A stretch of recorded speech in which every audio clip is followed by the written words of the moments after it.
Hi guys, welcome to Educating College's Selective Preparation Power Reading Test 44. Today, we will first be reading an article by Hugh McKay called Hang Loose, Youth Keep Option Open. Let's read through this article first. Hugh McKay is a social commentator and journalist who writes articles for the Weekend Australian and the Sydney Morning Herald newspapers. He is a social researcher, author, and newspaper columnist. If you are looking for a symbol of contemporary youth culture, look no further than the laces left untied on Doc Martens shoes. It's as if the kids are saying, I'm prepared to wear these things, but I wouldn't want you to think I was totally committed to the idea.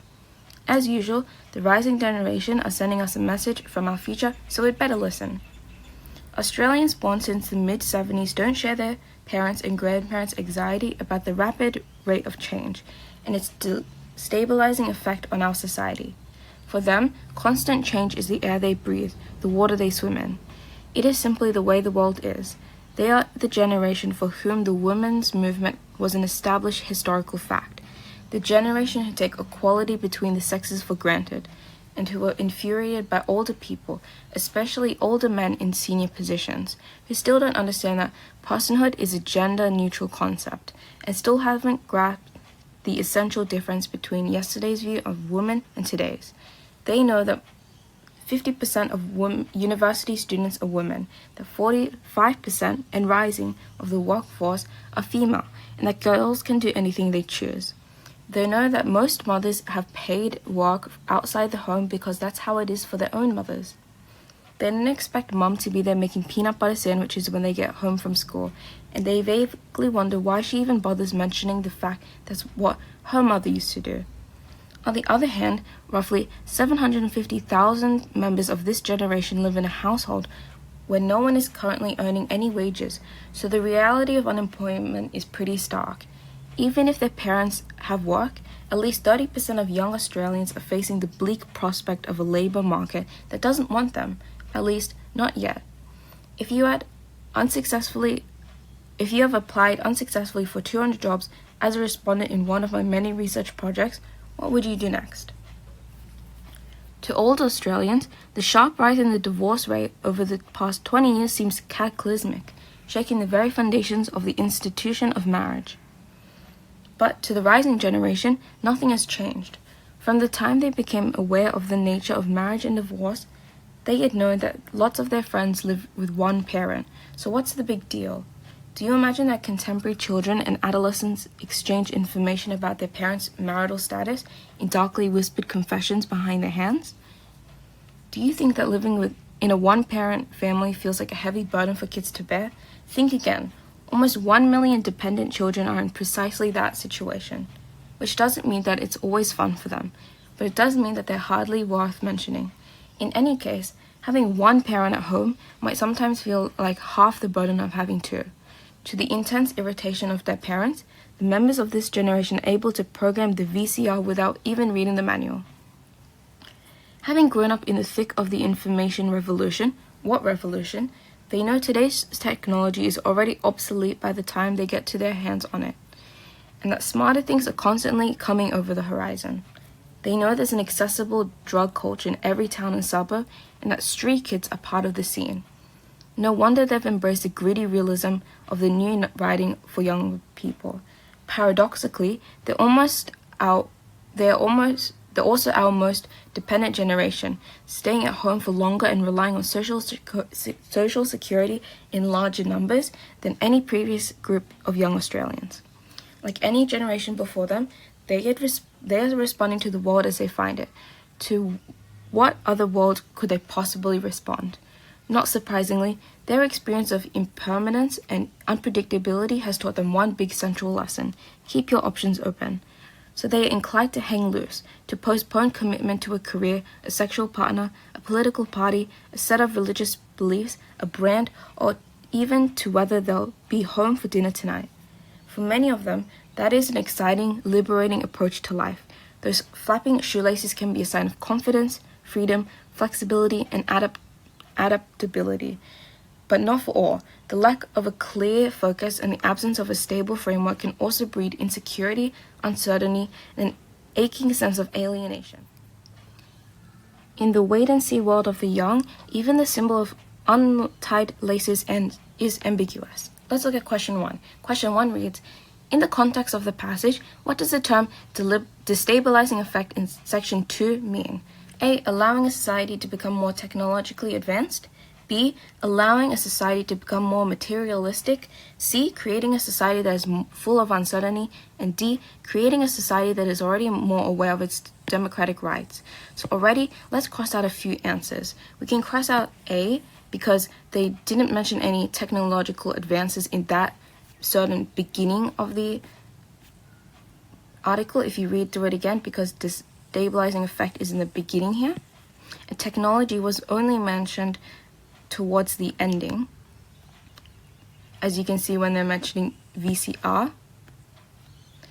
We can also cross out B, allowing society to become more materialistic. While they did talk about these purchases you can buy, they're not talking about capitalism or that need to buy things. So we can cross out B as well.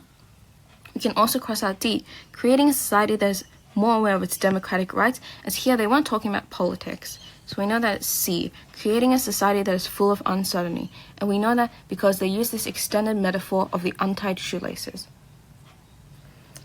Question 2 reads, what does the sentence, for them, constant change is the air they breathe, the water they swim in, section 2, suggest about change and young adults? A reads, change is an accepted part of the lives of young adults. B, change is a restricting part of the lives of young adults. C, young people need to seek change. D, young people want to change the way they are. So already we can cross out a few answers here too. We can cross out D, young people want to change the way they are. Here they didn't mention anything about these kids having the need or the want to change how they are. We can also see D, young people need to seek out change. Here they're not talking about change. They're talking about how parents should be accepting of their children and their flaws because of this difficult, complex world we live in. So we either got A or B. Is change an accepted part or is B a restricting part? So we can cross out B. It is not a restricting part. Here we said that change is an accepting part. So let's look of some evidence of this. So we can see here that they use rhetorical questions. And this rhetorical question is causing us to reflect. So if it is asking us to question something, that's why it is unlikely to be restricting. So that's why we know it is an accepted part. Question 3 reads, what is meant by the reality of unemployment is pretty stark? A reads, for young adults, flexibility in the job market is essential. B, for young adults, unemployment is a grim aspect of modern society.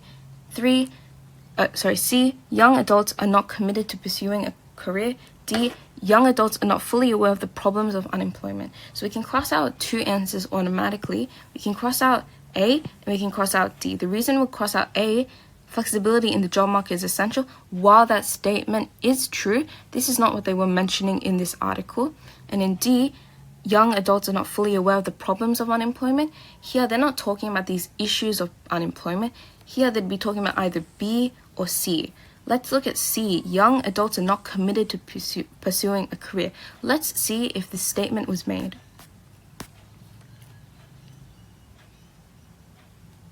So we can see it towards the ending as they're mentioning all these difficult topics, but they weren't really mentioning, neither in the first part either, that these, so here is the quote. Here they're not mentioning anything except this part. Even if their parents have work, at least 30% of young Australians are facing the bleak prospect of a labour market that doesn't want them yet. So it isn't that young adults are not committed, but it's that unemployment is this cause because the job market is not looking for them or catering for them. So that's why 3 is B. For young adults, unemployment is a grim aspect of modern society. Question 4 reads, what tone is displayed by Hugh McKay in the question, if you had applied unsuccessfully for 200 jobs as a respondent in one of my many, in my recent research projects what would you do next? Quickly, let's define this word. tone. Remember, the tone refers to how a text feels and sounds. I'll quickly write that down.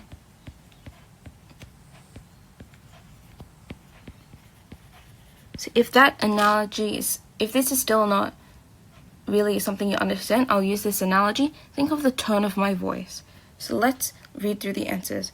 A reads critical, B reads hopeful, C reads neutral, and D reads sympathetic. So if you have applied unsuccessfully for 200 dots, so it would be unlikely to be B, hopeful. As you can see here, that this fact is not something that is a positive connotation. So we know it's not C, neutral either. It is either A, critical, or D, sympathetic. And let's quickly go back to where this line is from so we can see if it is critical language.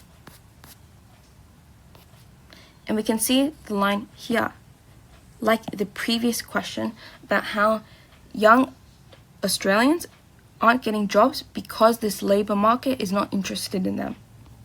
So we know that the answer would not be critical, as it is not judging them. It is instead D, sympathetic. So Hugh Mackay feels sympathetic for young adults because this job market that they are trying to enter is not looking for them. Question 5 reads, according to the article, what is the difference in the attitudes of younger and older Australians to the rising divorce rate? A reads, older people think divorce rates are a social disaster, while younger people think they are a fact of life. B, younger people don't commit to marriage as much as previous generations, so younger people don't see divorce as a problem. C, older people think divorce is wrong, while younger people see nothing wrong with it. Or D, younger people don't understand the impact of divorce as much as older people do. So automatically we can cross out one answer, and that would be D. While this statement could be true that younger people don't understand the impact of divorce as much, here Hugh Mackay was talking about how because there's so much divorce, children are quite used to it. So that's why we also know that the answer would not be. It's not that young people aren't committed to marriage as much as the previous generation, but it's just a matter of fact of life. So let's check C first. Older people think divorce is wrong, while younger people see nothing wrong with it. Here, it's not that young people see nothing wrong with it, so that's how we know C is correct. It's just, again, a fact of life, so it's A. Older people think divorce rates are a social disaster, while younger people think they're a fact of life. Question 6 reads, what is the tone of the highlighted question in section 4 of the text? Again, remember that tone refers to how a text sounds and feels. So let's look in section 4, but first I'll read through the answers. A is concerned, B is ironic, C is mysterious, or D is shocked. Okay. So in section 4, the question is, do you imagine that contemporary children and adolescents exchanging information about their parents' marriage status in darkly whispered confessions behind their hands? Let's look at what, again, the question was asking. So we know that it's not A, concerned. Hugh Mackay is not establishing a concern for young people and their attitudes towards divorce. It's not C, mysterious, as mysterious is not quite the correct adjective to describe this feeling. We also know that it's not D, shocked, as if they were shocked, he would probably connotate this through his language by using an exclamation mark. So through the process of elimination, we know that the answer is B, ironic. Okay, question 7 reads, based on the highlighted lines in section 5, what does Hugh Mackay see as a contradiction in the lives of young adults? So quickly, I'll define what a contradiction is. Remember that a contradiction is a statement or ideas that oppose each other. A reads, they only embrace greedy realism in books, not in real life. B, they stay at home longer to avoid life on the streets. C, they are materialistic but do not want to work for a living. D, they are streetwise but are reliant on others. Let's think about the other questions that we have already answered and gone through together, and let's answer the question. So automatically, we can cross out a few. We can cross out A, they only embrace greedy realism in books, not in real life. This fact is untrue, because if you think about divorce, young people did embrace divorce. So and that is real life, so A is wrong. The answer can also not be C. They are materialistic but do not want to work for a living. He never used the word materialistic to describe young adults, and also this statement suggests that he views them as lazy, which is completely incorrect in this article. So we have the options: B, they stay at home longer to avoid life on the streets, or D, they're streetwise but are reliant on others. Quickly, let's look at section 5. So in section 5, the underline is here. They know there's an accessible drug culture in every town and suburb, ... Paradoxically, they are also our most dependent generation, staying at home for longer and relying on social security in larger numbers than any previous group of young Australians. So while you would be inclined to pick B because they mentioned staying at home, this second part of the question is incorrect. To avoid life on the streets. This was not a concern established by Hugh Mackay, so we know that the answer is D. They are streetwise but are reliant on others. So they're saying that these kids have the skills but are also reliant on others like adults and the government. Question 8 reads, Hugh Mackay states that the symbol of untied laces, section 5, is ambiguous because A. This symbol can represent freedom and uncertainty. B. This symbol represents the gap between the generations. C. Hugh Mackay is uncertain of his view. D. Hugh Mackay does not understand the rising generation. Already, we can cross out two answers. We can cross out C and we can cross out D, and I'll explain why. C says Hugh Mackay is uncertain of his view. This statement is incorrect, as we've already established. He knows what his view on young adults and this rising issue we have between disparity between young and old generations is. And we also know that the answer cannot be D. Hugh Mackay does not understand the rising generation. Again, like what I've stated already. So that we know that the answer already is between A and B. This symbol can represent freedom and uncertainty, or this symbol represents the gap between the generations. Let's quickly look at untied laces again. So we can first see untied shoelaces here. It's as if the kids are saying, I'm prepared to wear these things, but I don't want you to think I was totally committed to the idea. And then again, in the last section where they say here, in the wait and see world of the young, even the symbol of untied laces is ambiguous.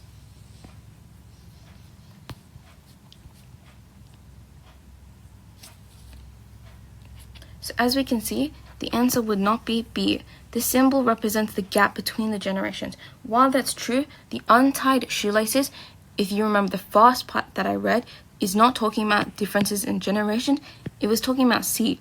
This symbol can represent freedom and uncertainty. So for young adults, the extended metaphor on untied shoelaces is both freedom and uncertainty. Thank you guys for coming to Education College's Selective Preparation Power Reading Test 44. That was the article that we read together.